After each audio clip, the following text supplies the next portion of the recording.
दुनिया भर में मुख्तलिफ शोबों में लाकानूनियत को किसी हद तक बर्दाश्त किया जाता है, लेकिन खुराक के शोबे में बिल्कुल नहीं, क्योंकि ये इंसानी सेहत और जिंदगी का मामला है। लेकिन हमारी तो दुनिया ही निराली है। गर्द आलूद फुटपाथों पर खड़े ठेले और नालों पर बनी फूड स्ट्रीट्स अपनी जगह, लेकिन जो ये खाने पीने की चीजें तैयार करने वाली फैक्ट्रीज है ना, इन्हें भी पूछने वाला कोई नहीं। और एक ऐसा ही मुकाम है एक आइस फैक्ट्री, जहां जिस माहौल और जिस पानी से बर्फ तैयार की जा रही है ना, उसे देखकर कोई भी हमेशा के लिए फ्रीज हो सकता है।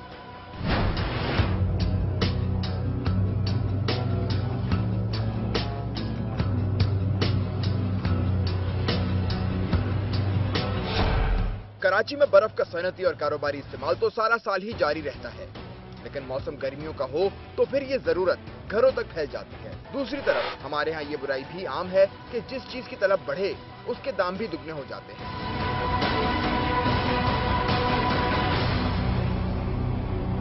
कराची वाटर बोर्ड शहरियों को पीने के लिए जो पानी सप्लाई कर रहा है वो पहले ही इतना आलूदा है। उधर बर्फ ऐसी चीज है जिसे जरासीम से पाक करने के लिए ना तो बहुत ज्यादा धोया जा सकता है और ना ही उबाला जा सकता है। ऐसी सूरत में बर्फ बनाने वाली फैक्ट्रियां भी सेहत और सफाई के उसूलों पर अमल ना करें तो क्या होगा? ये वो तशवीशनाक सवाल था जिसका जवाब जानने के लिए हम डिप्टी कमिश्नर सेंट्रल के साथ आइस फैक्ट्रियों का जायजा लेने के लिए निकल खड़े हुए।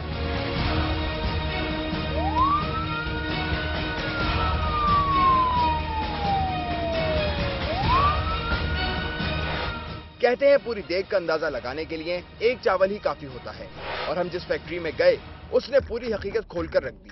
सेहत के आलमी मयार तो रहे एक तरफ, ये फैक्ट्री मुल्क की कवानीन के भी खिलाफ निकली।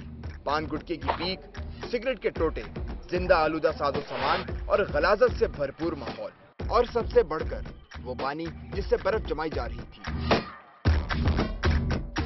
GFIR की टीम ने इस बारे में फैक्ट्री के मालिक से बात की तो हफ्जाने सेहत के उसूलों से उसकी लाइल्मी और फैक्ट्री के गंदे माहौल के बावजूद उसका इत्मीनान देखने से ताल्लुक रखता था।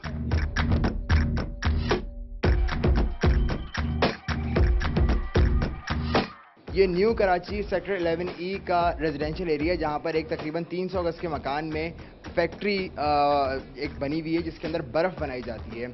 हम लोग यहाँ पर आए हैं। बहरहाल इन्होंने जो भी यहाँ के जो अमला है उन्होंने अपनी तरफ से सारी की सारी बातें क्लियर की हैं कि यहाँ पे टैंकर का पानी आता है, मीठा पानी आता है, उसकी बर्फ़ बनाई जाती है। लेकिन यहाँ पर कुछ सवालात ज़रूर खड़े होते हैं। इस बात की कंफर्मेशन है कि वो टेस्ट करते हैं, सारा केमिकल टेस्ट इस्तेमाल कर रहे हैं ना, हम इस्तेमाल कर रहे हैं। हम ऐसे तो नहीं कर सकते। इंडस्ट्री है, फैक्ट्री है, हम उनसे लेते हैं तो उनकी गारंटी होती है तो हम लेते हैं ना, ऐसे नहीं लेते। डॉक्टर साहब, इस हवाले से मैं आपसे जानना चाहूँगा, आज तक मेरी नज़र से कभी कोई ऐसा वाटर टैंकर या कोई ऐसा होने के जहाँ पे पानी का टेस्ट होता हो, आप मुझे सवाल सर। जी, जो हम फैक्ट्री की हालत देख रहे हैं ये बहुत ही ख़तरनाक किस्म की, इट्स ऑल यानी बहुत ही बुरे हाल में ये फैक्ट्री, और जिस तरीके के डब्बे हैं और दूसरे खासे जंग आलूद हमें नज़र आ रहे हैं। दूसरी चीज़ ये कि रेंजर्स के पास अब कोई भी वाटर हाइड्रेंट नहीं है। Karachi water and sewerage board अपना इंतज़ाम करती है, और उसमें जो भी पानी आता है मेरे ख्याल से किसी भी घर में जाता होगा तो it has to be boiled.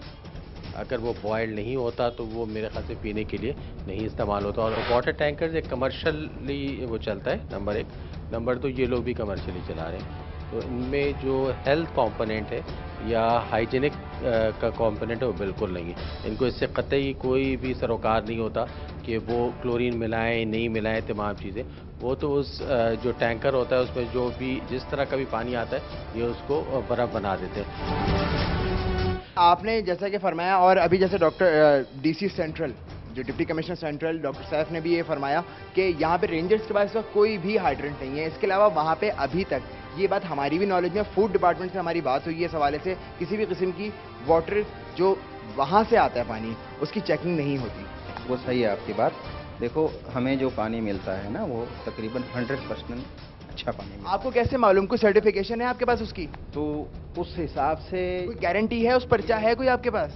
बर्फ बनी जाती है, उस हिसाब से ये सारा काम हो रहा है। भाई, मैं पानी की प्योरिटी की बात कर रहा हूँ। जो पानी आपके पास आता है, आपने अर्ज किया, फरमाया कि वो पानी बिल्कुल क्लियर है, तो वो बताएं वो आपको कैसे मालूम ये बात? देखो, हम उसको आप भी चेक करते हैं, हमारी इतनी सर्विस है, सब चीज़ें चेक करते हैं। मुझे यहाँ पर कहीं भी पानी को चेक करने का निज़ाम या फिल्टर करने का निज़ाम नज़र नहीं आया है। बहुत बड़ा खर्चा है, इतना बड़ा खर्चा तो कोई भी इंडस्ट्री नहीं कर सकती। इसका मतलब आप लोग इसी तरीके से आके बना देते हैं? प्लीज बात सुनिए, ये सिर्फ इसी फैक्ट्री का मसला नहीं है। आप कराची की किसी भी फैक्ट्री पे जाए, कराची की तमाम फैक्ट्री में 2 नंबरी हो रही है। आप कहीं भी जाओ, 2 नंबरी नहीं कहिए, ये 1 नंबरी यही है और यही कह तरीका सकते हैं, इसलिए कि इतनी आवाम है, बर्फ खाती है, पीती है, वो बेवकूफ़ नहीं है। अरे बड़े भाई, क्लोरीन का जिक्र आपकी बात सही है, लेकिन आप कराची की मेरी बात सही है ना? इसका मतलब पानी यहाँ पे प्योर नहीं है जिसकी बर्फ बनाई जा रही है। इस बात की क्या श्योरिटी है आपके पास? कराची के मेन हाइड्रेंट्स हैं, उनसे पानी आता है, ठीक है। सखी हसन वाला हाइड्रेंट जो है वो Karachi water and sewerage board चला रही है, तो वो क्या वहाँ से गलत पानी देंगे? या तो आप उनको पकड़ेंगे, आप गलत पानी दे रहे हैं। हम जो टैंकर आता है उसको पहले बताते खुद मैं पानी पी के चेक करता हूँ। आप मुझे बताएं, अपनी गलती मानते हैं आप? हाँ बिल्कुल, किसी लेवल पे आपकी गलती हाँ बिल्कुल है, बिल्कुल है, आपकी बात सही है। मैं आपकी बात से पहले भी नहीं मुकर रहा था, अभी भी हूँ इस बात पे कि देखें। तो अब आइंदा से हम इसकी हाँ, उम्मीद करें कि आप इसके बिल्कुल ख्याल करेंगे? बिल्कुल बिल्कुल करेंगे, क्यों नहीं करेंगे। और 15 दिन के बाद हम दोबारा आएंगे और तमाम विजिट करेंगे और तमाम चीज़ें, उसके बाद अगर इन्होंने सही नहीं किया तो उनके खिलाफ कानूनी कार्रवाई करेंगे। जैसा कि डॉक्टर सैफ ने अभी इस फैक्ट्री में आके फरमाया कि इस जगह को मुकम्मल तौर पे, और इस बात से जो फैक्ट्री के मालिकान हैं और सब ने इस बात का एग्री किया कि वाकई में यहाँ पर हाइजीनिक इश्यूज बहुत ज़्यादा हैं। पानी साफ़ नहीं हो रहा है, जो टैंकर से पानी आ रहा है, जिस किस्म का पानी आ रहा है उसी को इस्तेमाल किया जा रहा है और उसी की बर्फ़ बना के मार्केट में बेची जा रही है, जिसके बायस लातादाद पेट की बीमारियाँ बहुत आम हैं। GFIR के लिए कैमरामैन ज़हीर जाफरी के साथ ज़ीशान शाह, कराची।